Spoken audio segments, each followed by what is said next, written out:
Friends, Elizabeth Turnage here again with day 23 of Recovery to Restoration in our 60 days of restoration hope.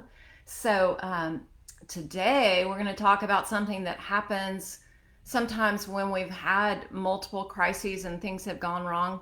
Sometimes we can have a tendency to get a little bitter. So we'll hear the story of a woman who actually said the title of today's reading, Call Me Bitter.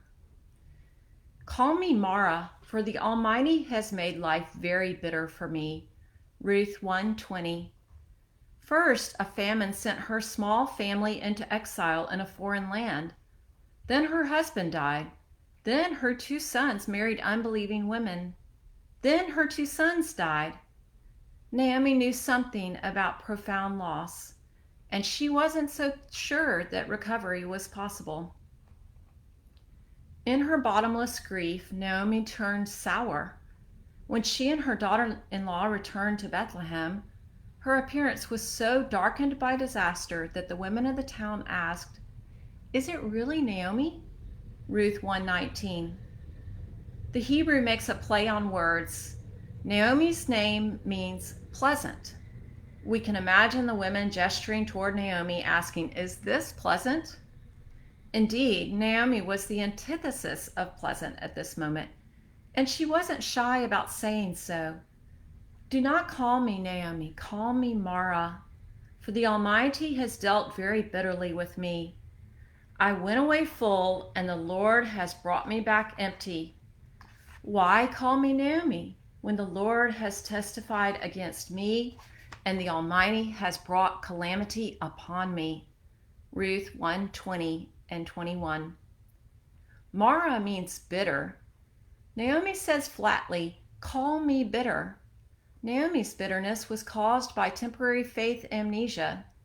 She had forgotten the Israelites' story of wilderness redemption. She had forgotten God's transformation of the bitter waters at Marah, Exodus 15:23 through 26.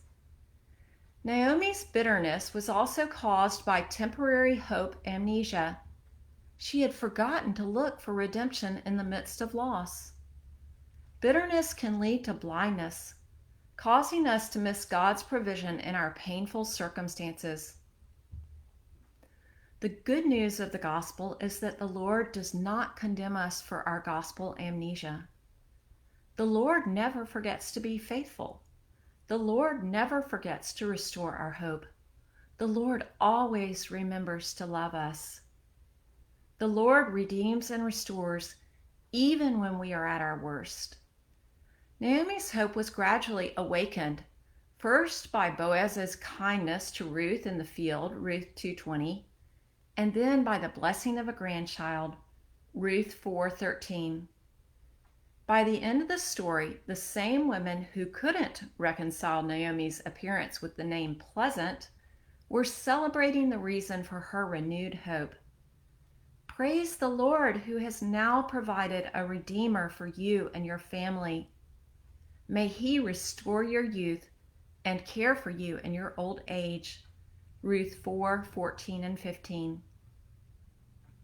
Indeed, Naomi's grandchild, Obed, was the grandfather of King David and an ancestor of King Jesus, the ultimate restorer of youth.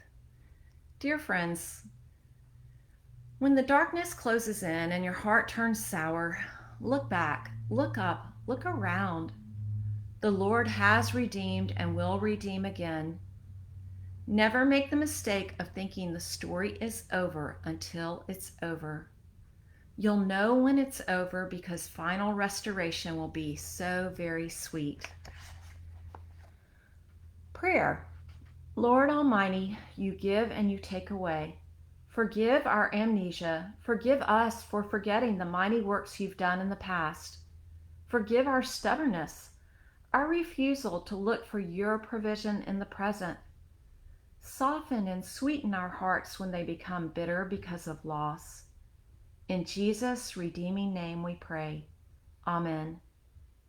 Further encouragement, read Ruth 1 through 4. Listen to Fool's Gold by Sandra McCracken. For reflection, have you felt bitter or angry toward God in your grief? Write a prayer telling God what's on your mind. Ask Him to reveal His redemptive work in your life.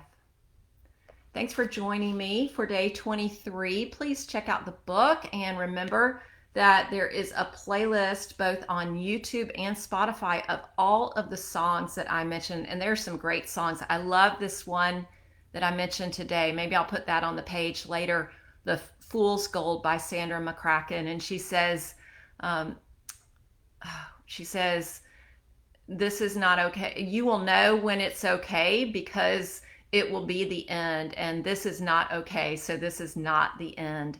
So it's just a very beautiful way of helping to point us to the end and to remember that we have hope for even better days. Even if today is a great day, we are pointed toward the best day when Jesus will return and restore all broken things. So thanks for joining me, and we will be back tomorrow with Courage for Crisis. We'll look at Ruth's story, and I will see you then. Thanks a lot.